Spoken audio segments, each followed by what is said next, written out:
second, little second, until we are alive.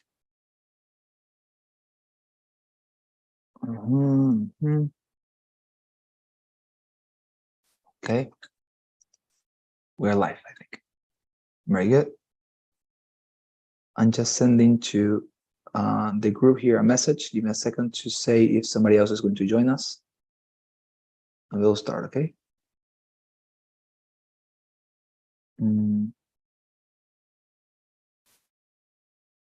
Where?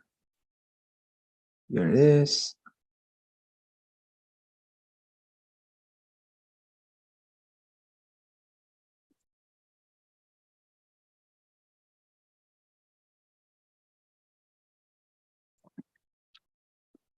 Okay, more people are joining us. Great. Let's see what they say here in the group.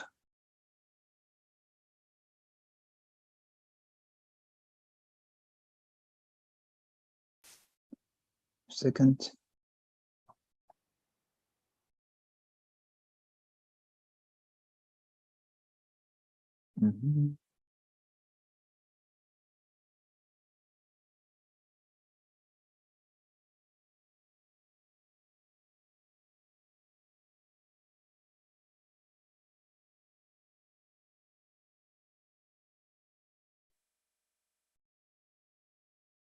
Okay.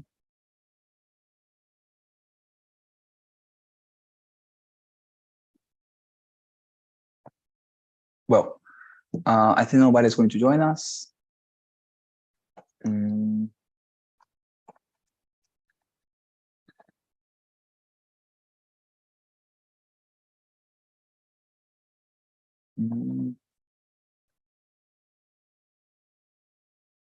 Well, I think that nobody else. Well, very good. So let us start, dear students, with our class. Thank you very much for having me with me. Okay, and let me please well, start with this together. And well, tonight we're going to discuss the following types of questions in the reading section. You remember that, well, yesterday we initiated with them, and it was a pretty much fruitful discussion, right? So let us continue with that. Let me share my screen with you, and we are going to start. Well, here we are. Just a sec. Okay, here we are. Well, let us go straight to the second question, because if you remember, yesterday we discussed until question number 1, because we have a lot of topics to also include in our excursus. And I think that is the reason why we delayed a little bit our study of these types of questions, but nonetheless, we can continue tonight. Well, the second type of question, dear students, is called purpose question, okay? And this purpose question basically tests your ability to understand why a certain idea or argument has been used in the text.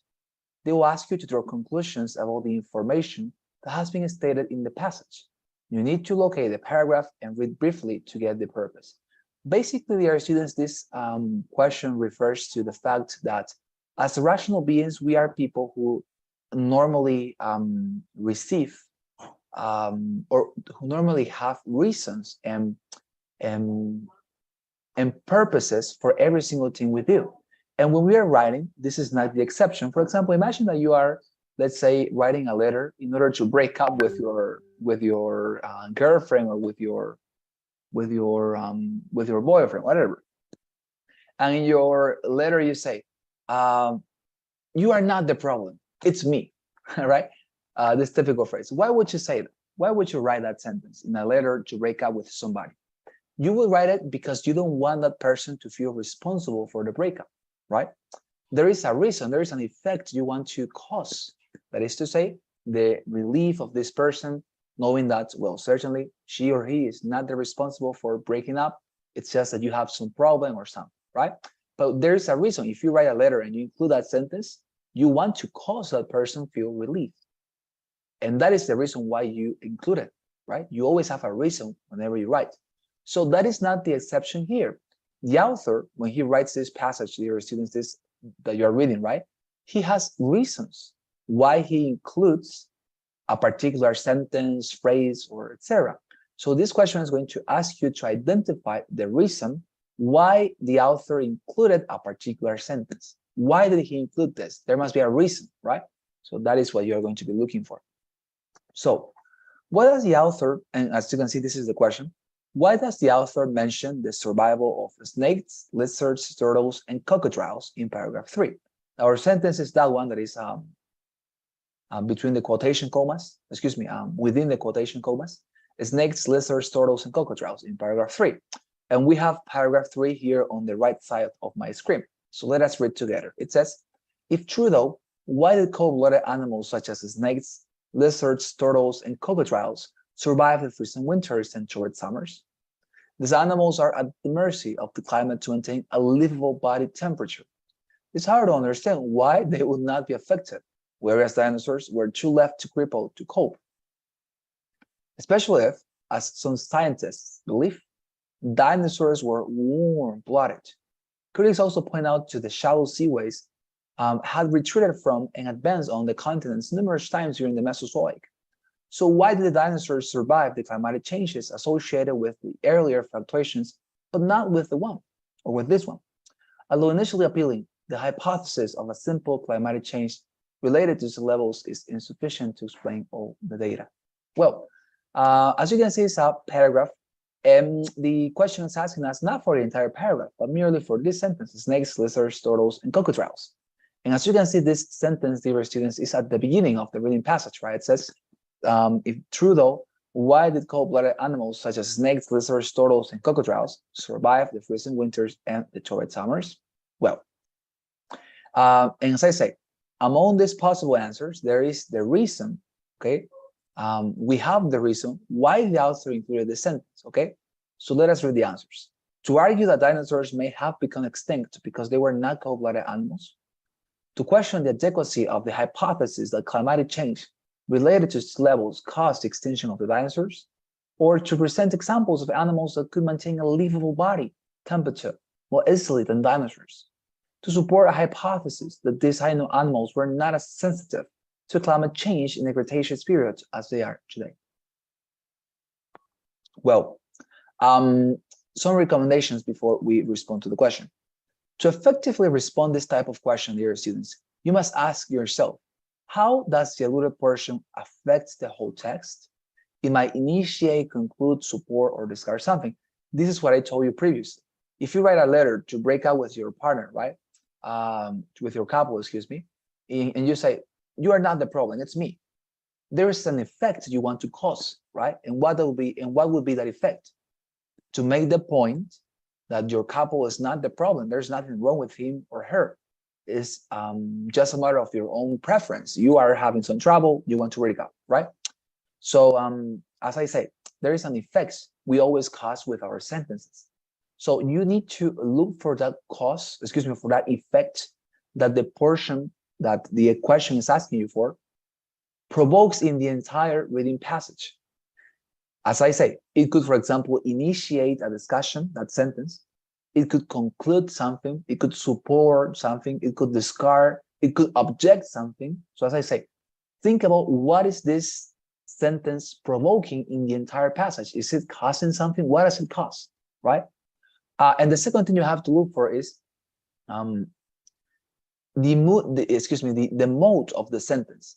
Pay attention to the alluded mode, to the alluded portion's mode, It could be interrogative, it could be exclamative, it could be subjunctive, and so forth.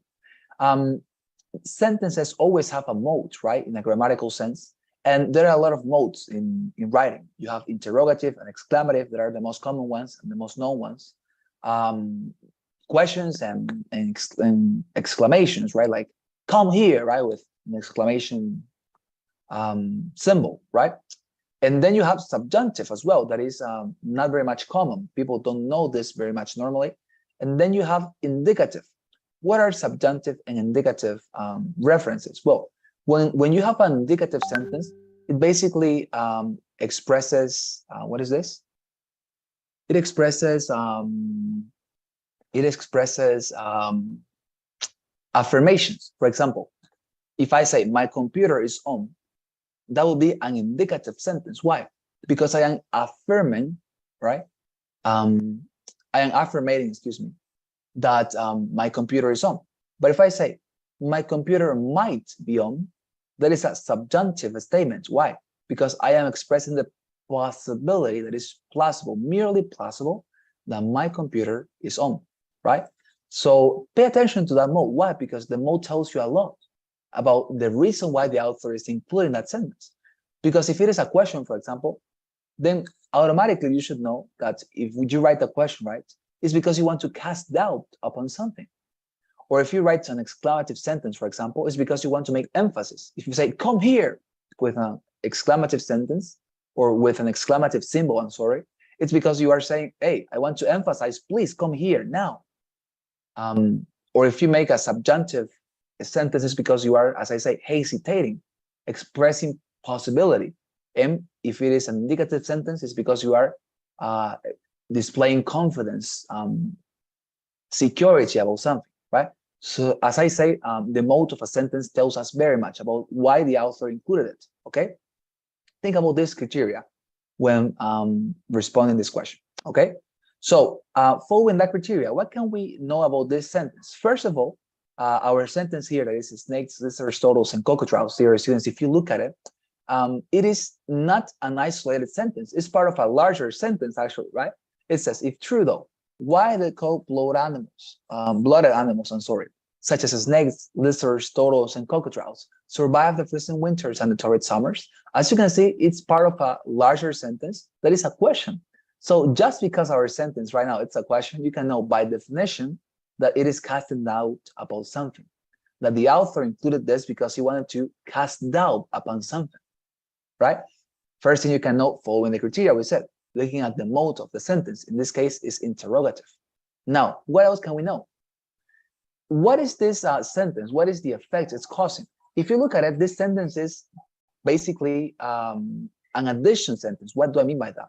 It is a sentence that is adding data, information to this paragraph or reading passage. It's saying in this case that, we have some animals that are very weak, as snakes, lizards, turtles, and crocodiles, but nonetheless they survive this climatic change that some people has proposed is the cause why dinosaurs got extinct. But nonetheless, if dinosaurs, who are very much powerful animals, very much remarkable, excellent, powerful, I just don't know, let's say, well, I would just say with a lot of characteristics and features to survive, right? Because they are super big and formidable creatures. That was the word I was looking for. If they got extinct because of this climatic change, but animals that are weaker than them, as snakes, lizards, turtles, crocodiles, didn't do it, how is that possible, right? I mean, the author is here offering information. Hey, guys, we have these animals that are weak, but they didn't die. Snakes, lizards, turtles, and crocodiles because of this climatic change. So if that is the case, how these dinosaurs got extinct? Because, I mean, they are formidable, as I say, they are powerful, warm-blooded, etc., etc. So the sentence is adding information for an objection, right? So all of that, if you sum it up and if you think about it, is telling you that the author included this sentence to question the adequacy of the hypothesis that climatic change related to sea levels caused the extinction of the dinosaurs. It's casting doubt, it's questioning. Is this a hypothesis true? And the author includes this in order to show, no, it's not true, because they shouldn't get extincted, excuse me, because of this climatic changes if animals that are weaker than dinosaurs survive, right? That is what the author is saying. So as I say, every single time in order to respond to this question, ask yourself those two questions. What is the effect? What is this sentence causing in the paragraph reading passage? And secondly, what is the mode of the sentence? By knowing those two characteristics, trust me, you can respond to every single time to these questions. Any concern, any doubt about this type of question, dear students, that is the purpose question, please tell me. I'm going to be delighted to help. Paula, Alexander, Jasmine, Angel, questions about this type of question?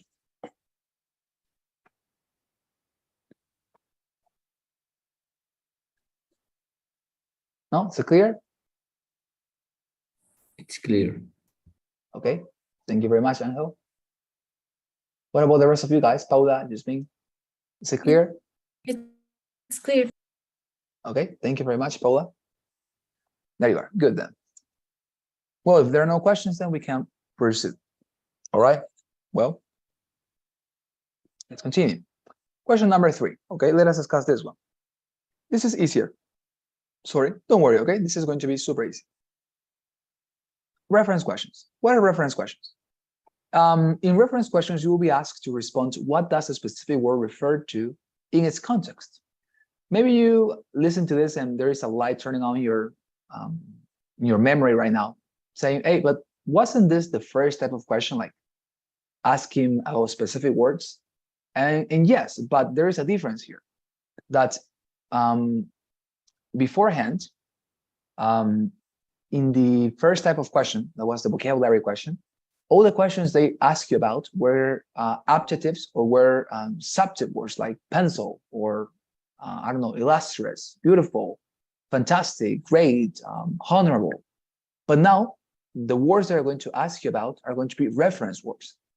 And maybe you wonder, what are reference words? Well, these are reference words. Subject pronouns like it or they, demonstrative pronouns like these, those, these, that, possessive adjectives as, for example, it or their, other reference words as the former, the later, one, once, another, other, others.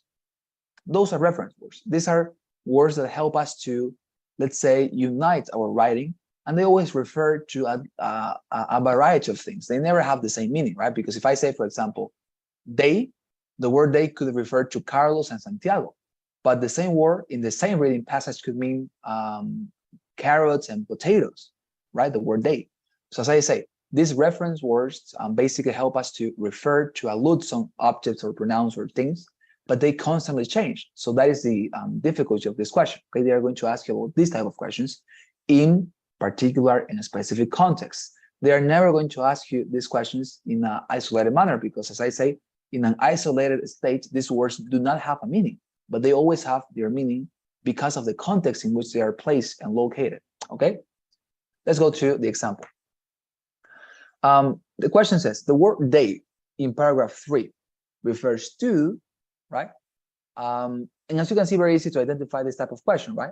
By the way, I think that I didn't say it. Last type of question, this one, purpose question. How can you identify it? Simple. It always starts by the word why. If you see why, then you know, oh, purpose question, okay? Just in case, how do you identify purpose questions? Because they contain the word why. It's always the first word. Why? Purpose question, okay? I have a question on this one. Sorry that I didn't ask when you okay. asked. No, tell me. Yeah, the answer for this question would be the first one, right? The first option. No, right? we'll do the second one. The second one. To question that the adequacy of the hypothesis that climatic change related to sea levels caused the extinction of the dinosaurs. That would be the correct answer.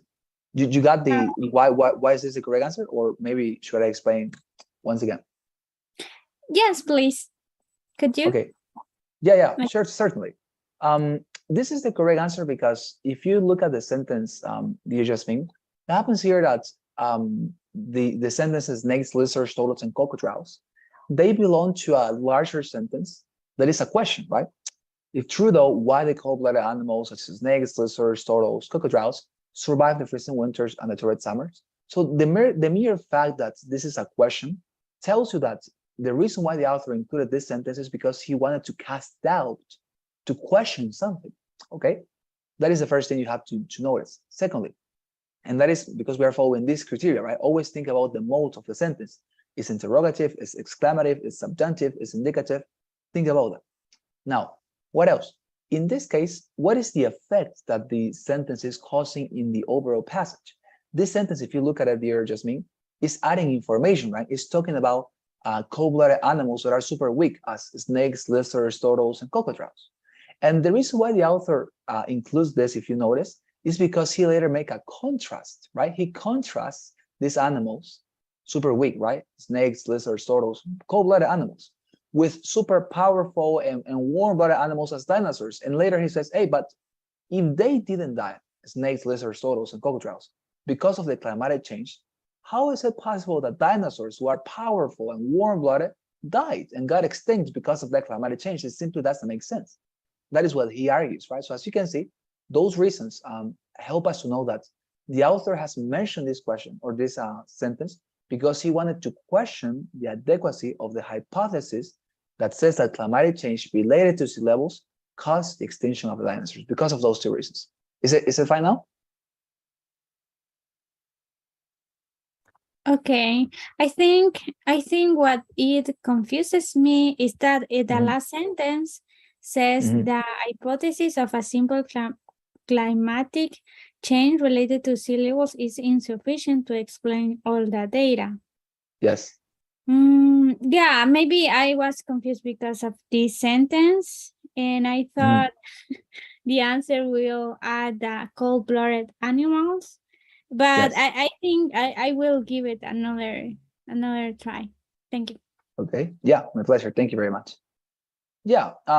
I mean, as I say, maybe the thing here is that you shouldn't pay too much attention to that sentence because remember that in this case, the question is about that sentence, snakes, lizards, turtles, and crocodiles. So why is that sentence included, right? As I say, I mean, the attention should be there in that sentence. What is that provoking? And if you think about it, what is provoking, as I say, it's casting doubt upon a theory and proposing why didn't these animals die if they were supposed to die, being weak, when dinosaurs died when they were supposed to live, right? But yeah, I mean, as I said, you can give it a try again and you can rewatch this part. But as I said, that is the correct answer. Okay, very good. And this is a matter of practice, trust me, perfecting this criteria. But the criteria, I said, always, what is the effect that is causing on the reading passage? And secondly, what is the mode of the sentence? That is how you respond to the question. And when you perfect that, it's always going to give you the correct answer, as I say, because all questions are always like that. It's always similar. Okay, very good. Well, coming back to this one then, reference question. As I had said before, this is asking us about a word that is not an adjective or is not a subject word, right? It's a reference word. It's something that changes its meaning every single time. And in this case, that word is this one, they. It says the word they in paragraph 3 refers to, and there we have it highlighted. Now, let's read the context before that word. It says, economic contact between Native Americans and Europeans can be traced back to the English and French fishermen off the coast of Canada in the 1500s. They traded guns and other weapons for beaver fur. Now, the word they, in that context, remember, context is everything. In this context, what does the word they mean? To what people it's referring, the word they? Could it be English and French fishermen, beavers, Europeans, traits and characteristics? What is this word referring to? Okay, that is what you have to think about. Now, let me give you some recommendations. As your word will be highlighted, dear students, you must read one or two previous sentences to find the context and the reasoning train. If you notice, I didn't read the entire passage, right? Why? Paragraph in this case.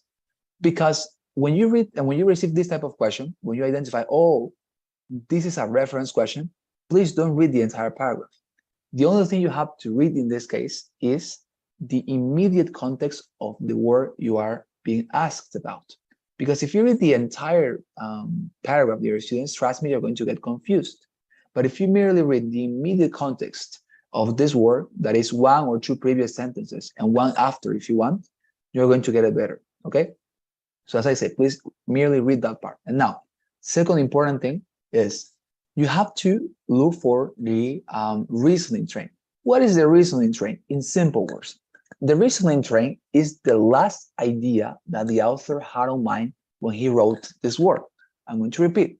The reasoning train that you have to look for in order to respond to this question is, as I say, the last idea the author had on mind when he wrote this word. In this case, they, right?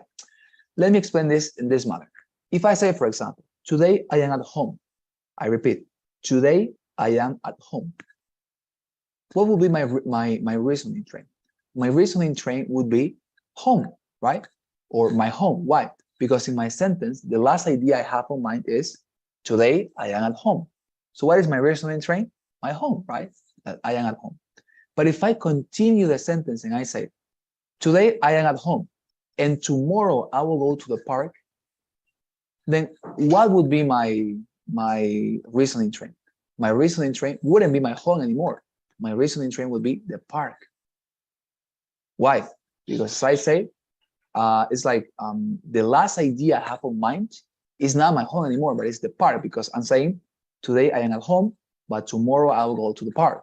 So my reasoning train is the park, right? As you can see. And that is exactly what you have to do here in order to find the correct response. Look for the reasoning train, the last idea the author had on mind when he wrote this. Of course, corresponding the word you get. So let us do that with this context. It says economic contact between Native Americans and Europeans. Okay, let's stop there. What is the reasoning train of the author unto that point? It says economic contact between Native Americans and Europeans. So he says that there was some sort of contact between Americans, Native Americans, and Europeans. But if you notice, his reasoning train is that Native Americans and Europeans. But as you can see, this reasoning train is super generic, right? Because he's saying Native Americans and Europeans. He's not specifying what type of European. No, he's just saying Europeans in a very generic sense. So Native Americans and Europeans. The reasoning train to this point is Europeans in a very, very, very much generic sense. But notice the sentence continues. Can be traced back to the English and French fishermen off the coast of Canada in the 1500s. Now, what is the reasoning train of the author? It's not Native Americans and Europeans in a very generic manner anymore. No, his reasoning train now is on a specific type of European, because it's the last thing he had on mind when he wrote this word. English and French fishermen, right? Because now he's moving on. And as I say, the last idea he has on mind is French and English fishermen, right? So therefore, that is the correct answer. The word they in this context refers to English and French fishermen. Why? Because as I mentioned, dear students, they, in this case, refers to English and French fishermen because this was the last idea the author had in mind. Obviously, in this case, it's not Canada because the word they refers to plural things, right? It cannot be Canada. So the last idea that makes sense with the word and the author had in mind when he wrote the word they is French and English fishermen. So as I say, in order to respond to this type of question, the only thing you do is you look for the last idea the author had in mind when he wrote this particular word, okay? In this case, English and French fishermen. As I say, it's not Europeans because European, although it was a reasoning train at some point, is not the last idea the author had in mind when he wrote they. So the last idea was French fishermen and English fishermen. That's the reason why this is the correct answer. And that is exactly what you have to do in order to find out the response here every single time. Any question, dear students, about this? Tell me, please. No questions. Okay. No questions. Just idea. For example, the highlighted word could be at the end of the paragraph. In this case, it's necessary to read all the paragraph for having a context of the word. It's true. Or it's advisable only to read the previous sentence to the highlighted word. Okay. Thank you very much, Angel. Yes. Certainly, I recommend to merely read 2 or 1 previous sentences before the word. Doesn't matter where the word is located. If the word is at the end of the paragraph, merely read 1 or 2 previous sentences before that word, not the entire paragraph. Or if it is in the middle, write 1 or 2 sentences before the word, and then you'll be able to get the context that, of course, is going to help you to establish the reasoning train, the last idea the author had on mind. Okay, is that fine? Yep, thank you. Fantastic, my pleasure. As you can see, that is it. Well, no questions then, right? Or any other question, commentary? I don't think so, right? Well, very good. Let's continue then. Let's move on. Let's go with number 4. Well, this is called inference question, okay? Give me a second here. I think that my coordinator is telling me something. I need to respond.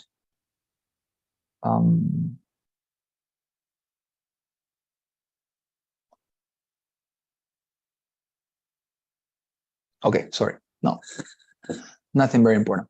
So this is the inference question.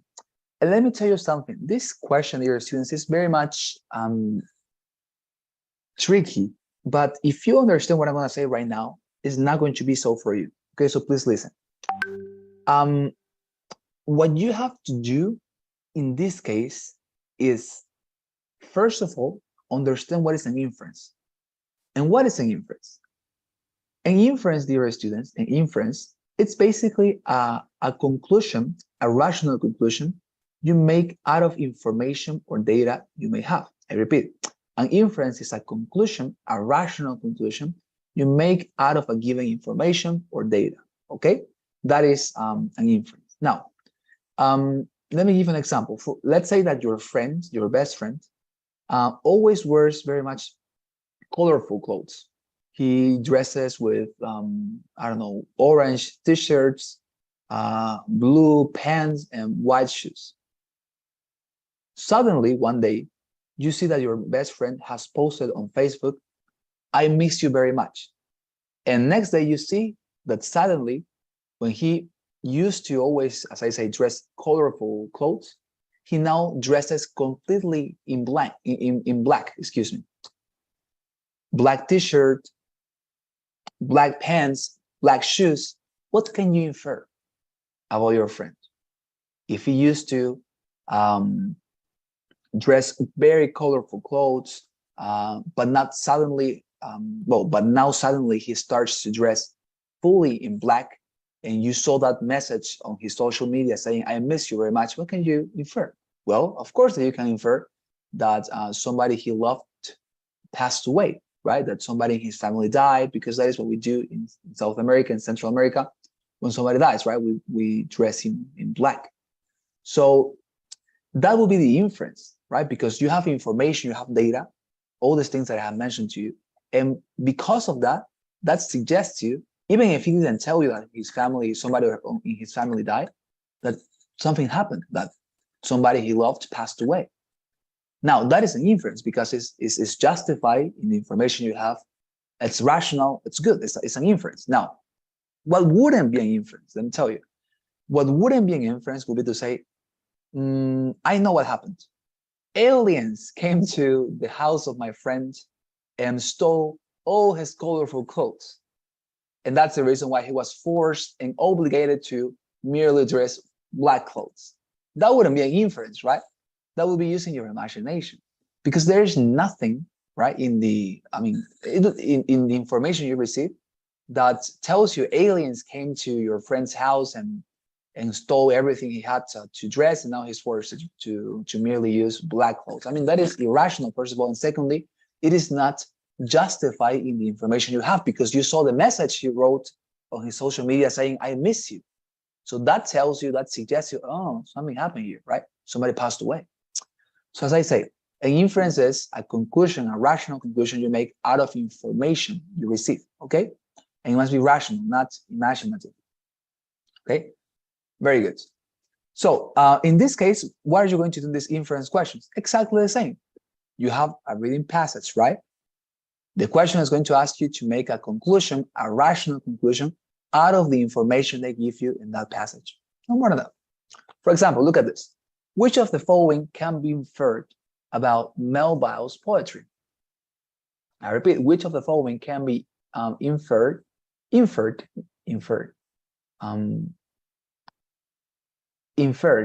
Which of the following can be inferred? Yes, in this case, about Melville's poetry. Let us read the passage. It says, until the 1850s, Herman Melville primarily published novels, including Moby Dick, which would later become one of America's most famous and beloved novels.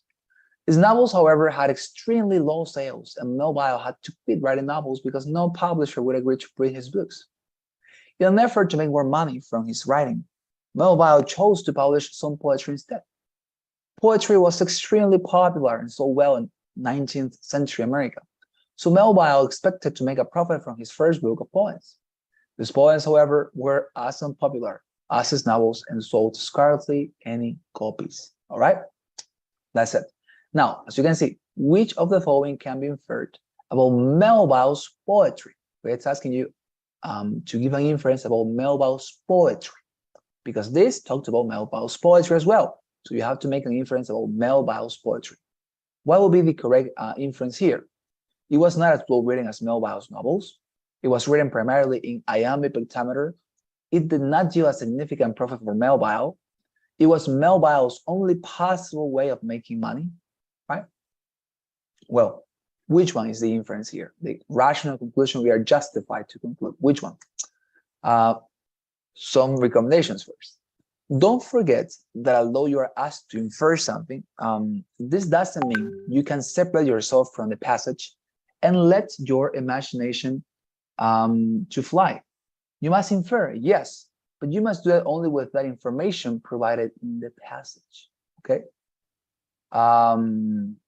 Well, what is the point here? That, dear students, there is something super important that I said. The only information you should use, the only data you should use as material for you to make an inference is the reading passage.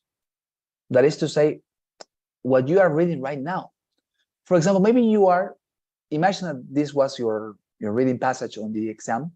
Maybe you are a fan of Herman Melville and you read all his novels and poetry, etc. You know a lot about him. You saw the documentaries, etc. You shouldn't use any external information that has not been included in this reading passage or paragraph to make an inference. The only material you should use is what they mention in here, in this paragraph. Even if you know something external that has not been mentioned here, you shouldn't use that as material or data for you to make an inference. No, only what you have here, okay?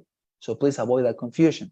Now, second thing, very important as well. When you make an inference, you need to have a justification, and that is exactly what you have to do in order to find out the correct response. Let me give an example. Is the answer, or is option A the correct response? It was not as well written as Melville's novels. Let me tell you, it's not the correct response. Why? Because there's no a single sentence in the paragraph we have here that suggests to us something about the quality of Melville's poetry. There is a single sentence. There is not a single sentence that says or comments anything about Melville's novels. Nothing. Nothing at all. Tell me if there is something. So, given that you don't have a sentence that suggests you, that tells you, hey, maybe the reason why he failed with his poetry, it was because it was not that good. Nothing tells you that, right, in this paragraph. Therefore, you cannot infer that it was not as well written as Melville's novels, because nothing here tells you that, nothing suggests that was the case. You need to have a justification. Say, because of this sentence, I can infer this. There is no such a thing, there is no such a thing for the option A. Now, what about option C, for example? That is the correct answer, by the way. It did not yield a significant profit for Melville. Do we have justifications to say that this is the inference? Yeah, we do. Let me tell you which are those justifications. First of all, look at the paragraph. It says, his novels had extremely low sales. Okay, the first thing we know. Second, it says, to make more money from his writing, it's telling us that he didn't receive a lot of money for his novels, right? Because he says that he didn't sell these novels very well, and therefore he didn't receive a lot of money. And in order to receive more money from his writing, he started to write down, or excuse me, to produce what? Poetry instead, right? That is what it says. In an effort to make more money, Melville chose to publish poetry instead. Now, at the end, we have the last part that help us to know that this is the correct answer. It says, These poems, however, were as unpopular and sold scarcely any copies. So those are our justifications. It's saying, okay, he didn't sell any copies of his novels. Therefore, he didn't receive a lot of money. And in an effort to make more money of his writing, he started to write down poetry. But if his poetry, it's saying us, didn't receive a lot of acclamation from the public and it was not well sold, what can we infer? Well, obviously that it didn't give him a significant profit, right? Because if it says here, he didn't sell his novels very well, and that provoked some problems with money, and he changed to poetry to solve those problems with money, but sadly, his poetry was not well sold, what can we infer? Well, certainly that it also didn't give them good money, good profit. That is the inference. And as you can see, I have a justification. I can tell you, this sentence suggests that that is the case. And this is what you have to do in order to find out the correct response. You need to point out what sentence justifies your decision and say, okay, this is the inference because these sentences here suggest me that is the case. You need to do that, yes or yes. Okay? That is very important. And this is exactly what you have to do, dear students. Do you have any question about this? Please tell me. But that is exactly what you have to do, to look for justifications, sentence suggesting you that something is the case. And when you find out those suggestions and the justifications, you say, okay, well, this is the correct answer. No more than that. Questions, concerns about this one? Paula, Jasmine, Angel? I have a question. Yes. So in this type of question, should we read like the whole passage, or they will tell us like in paragraph, I don't know, 3? Mm-hmm. I mean, they do say the number of paragraphs normally, but even if they don't, remember that yesterday we talked about Charles' strategy, and we saw that all questions always follow the chronological order of the passage. So for example, imagine that before this question, there is a question that says, the answer is in paragraph 2. So if the question before this one said the answer is in paragraph 2, but in this question, it doesn't say where is the paragraph, what can we know? That the answer is going to be whether in paragraph 2 again, or it's going to be in paragraph 3, right? I mean, that is what we can know, certainly, because as I say, well, these questions or these responses, I'm sorry, are always delivered in a chronological manner, following the order of the paragraphs. So as I say, if you don't receive the paragraph specifically stated here, look to the previous question or to the next question and think, okay, well, if this previous question says the answer is in paragraph 2, so my next question, that is this one, is going to be paragraph 2 or paragraph 3. No other option. Is that understandable, dear Paula?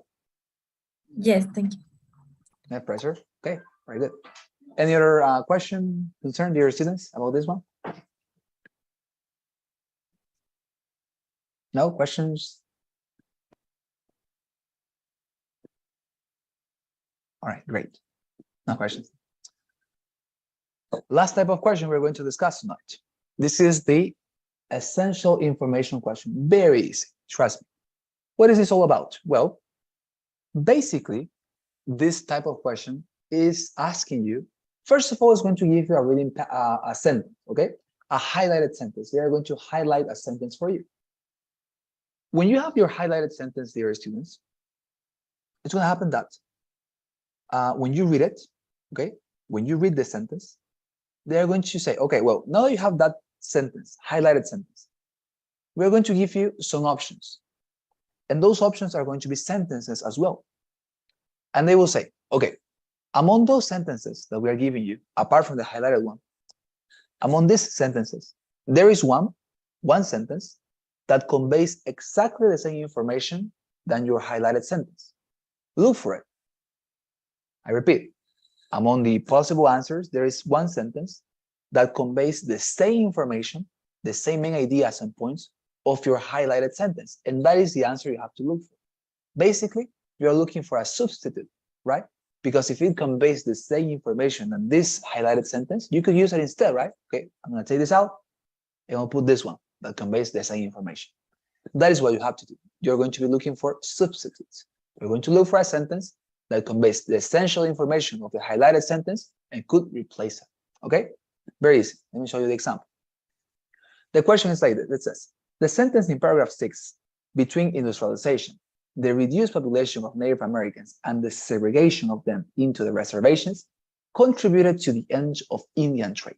Okay? This is the sentence. And as I say, it's also highlighted.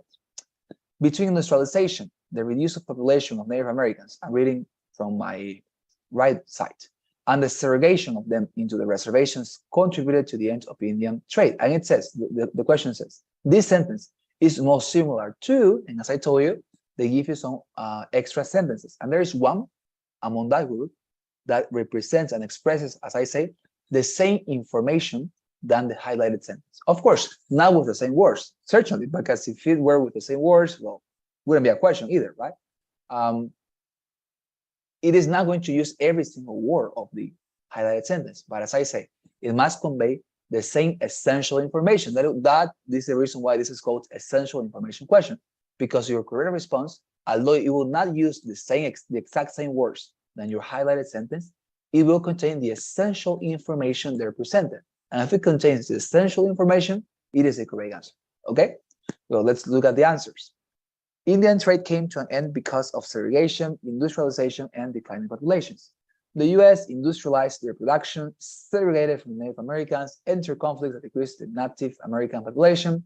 Native Americans did not wish to follow industrialization, segregated into the reservation, and finally, Native Americans wished to follow industrialization and segregated into the reservation. Well, some recommendations. Remember that all the options in this question type will probably convey accurate information. That is to say, all of the sentences, your students, if you notice, all of them mention something of the highlighted sentence, right? That is the difficulty. All of them mention something, a little bit, of the highlighted sentence. Now, do not let yourself to be convinced too quickly, because as I say, not just because there is a little bit of the highlighted sentence in the response is correct one, is the correct one, excuse me. The correct answer will not omit any information of the portion, nor it will pay too much attention to a single element and misrepresenting the others. As I mentioned, the correct answer must contain the essential information. If one of these answers convey a lot of the information but leaves out, doesn't include one of the essential points or information mentioned in the highlighted sentence, is not the correct answer. Or if it confuses the information and it presents it differently, in a different manner than your highlighted sentence, is also incorrect. It's not the correct answer. As I say, the correct answer must convey the essential information just as it has been presented in the highlighted sentence, and it must not obviate or omit any particular main idea or point of your highlighted sentence. Okay? It's very important. So, for that regard, what is the correct answer here? The correct answer, dear students, is the first one. Indian trade came to an end because of segregation, industrialization, and declining populations. Why? Because, as I say, it expresses the essential information of the highlighted sentence. Let us see. The highlighted sentence says, between industrialization, the reduced population of Native Americans, and the segregation of them into the reservations, is basically giving you three reasons, right? Three reasons for what? Contributed to the end of Indian trade. Three reasons for the end of Indian trade. That is basically what the sentence is telling you.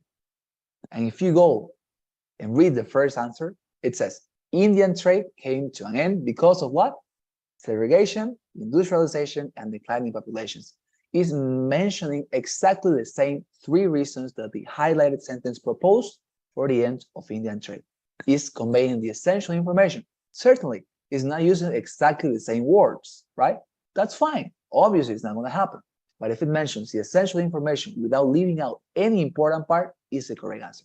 Now, let us look at the second answer. It says, the U.S. industrialized their production, segregated from the Native Americans, and entered conflicts that decreased the Native American population.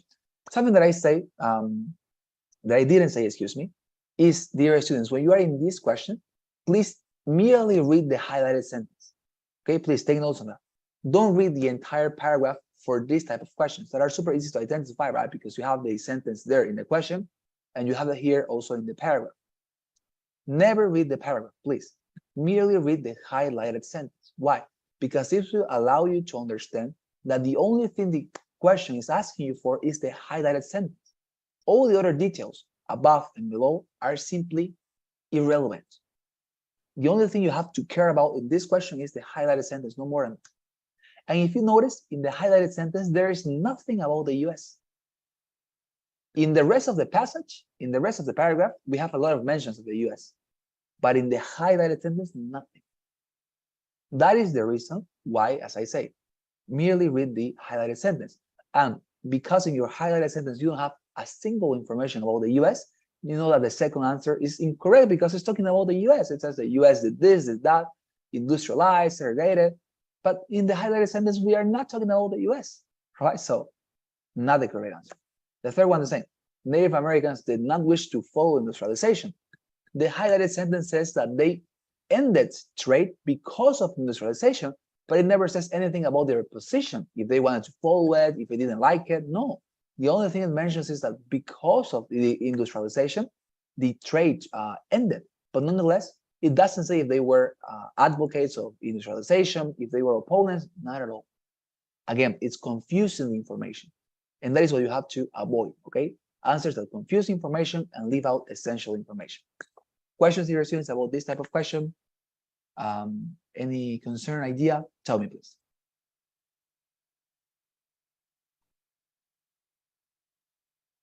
Paula, Jasmine, Angel, Alexander? Just something.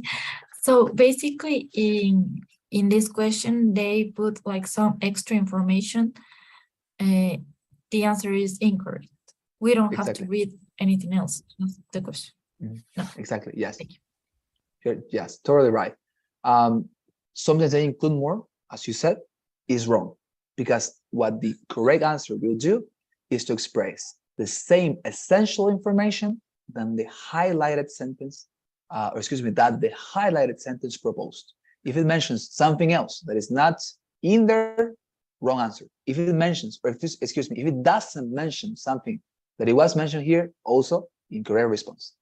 It must present and convey all the essential information. Of course, not every single time with the same words, every single comma. No, it's not going to be respected that way, but nonetheless, the essential information, all the main ideas must be present with different words, certainly, but if it includes something else, it's the wrong answer. And if it omits, obviates something in the highlighted sentence, is also incorrect, because as I say, the correct answer conveys and expresses all the essential information in the highlighted sentence. And doesn't confuse the information presented just as you receive it in the highlighted sentence.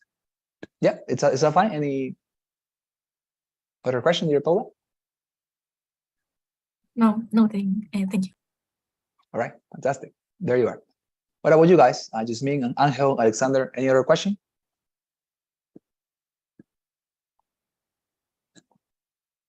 It's clear for me. Thank you. Okay, fantastic. Thank you very much, Jasmine. There you are. Well, I think that we are done then.